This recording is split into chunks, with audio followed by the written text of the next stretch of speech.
Hi Andre, this is Andrew here for the final submission for Fundamentals of Game Programming 2.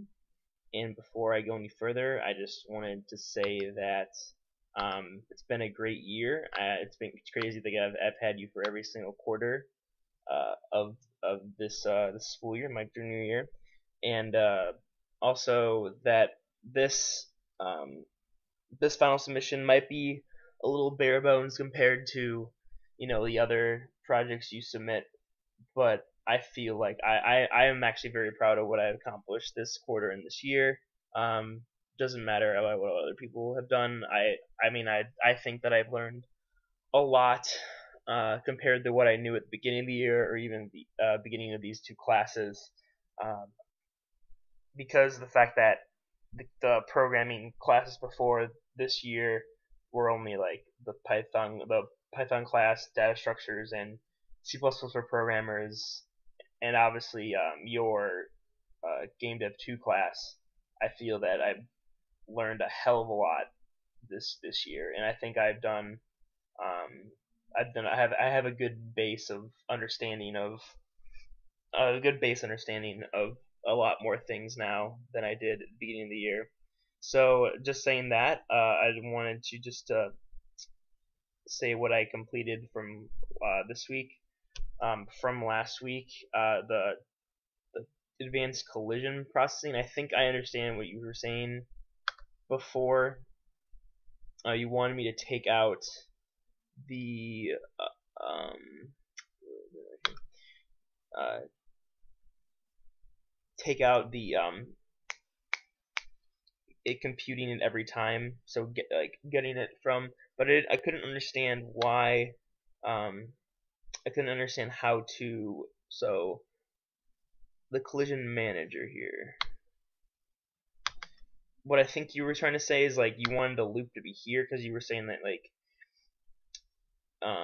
before every collision test you wanted it to be processed or updated, and I couldn't figure out how to get the data from the collidable groups, like the centers radiuses that can compute the ABBs from there into the collision manager. I didn't know how to get that information there, so because I do the calculations in the collidable group. And I know you had questions of why I had these two loops here.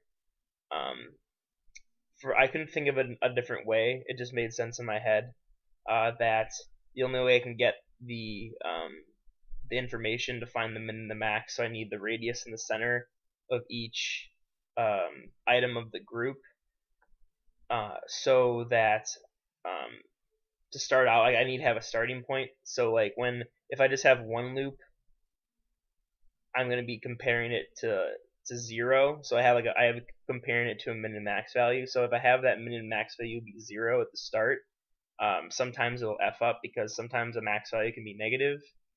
So that I guess that's why it makes sense in my head that you just start off 1, so you just at the beginning, and then so just a loop of 1 technically just to get the starting values of the first item, and then from there you get all the rest of them and compare it to the original, or keep computing the min and max values. So I get those min and max values, and then this one is for if there's only one item. So I guess this is for multiple, and this is for one. Like that, there's definitely a simpler way, but I couldn't figure out another way to do it. So I think that is correct then.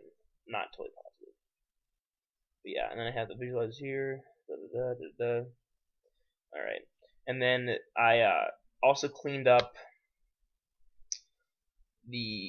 my collision volume classes so that there's not a lot of copy and paste mathematical stuff in there. So in like the OBB and ABB stuff, like I have just a calculate normals that goes to tools, and then also like the seeing if there's an overlap, to see if there's an intersection between OBB collisions and collisions. So there's not a bunch of copy and pasting. I just need the stuff I need to get it done. So yes, and then just a lot of simplification, not a lot of code anymore. Well, there's still a lot of code, but like not as much as before, not a lot of copy and pasting. Yep. And then here's my tools class. I think it's decently full. I don't know. But yeah, it's got some stuff in it. So fill that out. Probably not as full as everyone else's, but it's something. Alright, so next is I guess what I did for some engine simplification for the user. Didn't do too much here. I know that probably shaking your head and banging your head against the table. But I did do something. So I have this, like, it's really small, but I think it would really help the user to, because if they're not familiar with like the graphics and matrices and matrix multiplication, I felt like in the game objects that if the user isn't familiar with the multiplication and stuff and just wants to like type in move forward and like move backwards when he's trying to do a movement with a keyboard, so I don't have them deal with matrices at all, except when they're getting the world matrix, and that's the only time they don't even know it's a matrix. So whenever they're setting a position, it's just 3 floats: set position, set rotation, and set scale. And it's a class called move helper. It's a part I had it derived from game object so that I can just access it whenever for all game objects. Set position, set rotation, set scale. So you can just access that whenever. And then every time that you ask to get the world, it just multiplies those 3 things together to get the world matrix. So it doesn't do it it only multiplies it when you ask. So yeah, so you only deal matrix when you ask for it. And obviously you still have to set the object in the collidable. And then, so here's where it comes in handy, I guess. It's like when you're doing movement stuff, instead of having like that complicated like position rotation plus equals vector 2 times position times rotation times whatever, and just a bunch of mumbo jumbo that people wouldn't understand. You just have the turn left, move backwards, blah blah. So yep, and then just all that extra code that was complicated for non-people with linear algebra, just right here. So yes, so I have a little demo as well, but it's also not very that great, but it's something. So I have just a spaceship on a plane, a grass plane, with 3 cabins, and they have the collidable group thing over it, and they have the visualizer still. And so what happens is once the spaceship collides with the cabin grows twice its size, and then the timer is on it so that after 2 seconds it goes back to normal. So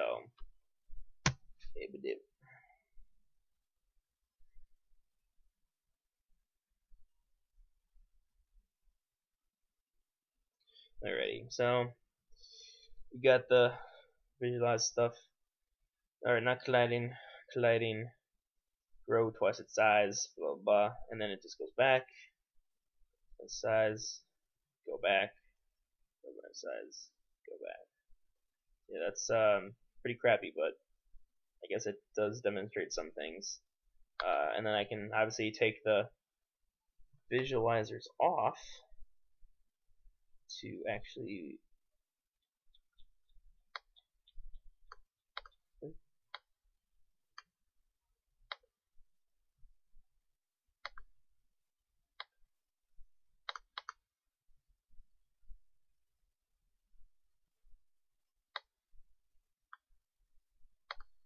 goes off, and then also the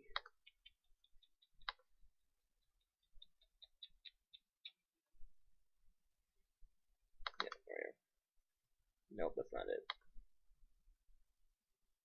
Pair processing. Yep. And then just take that out. Take that out. And then run it. Yes, build it.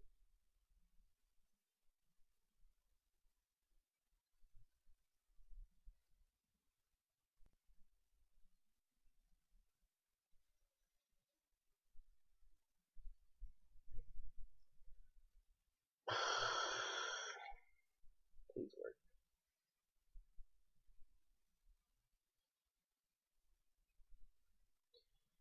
You can do it. And it's taking forever. There we go. 30 seconds. Perfect.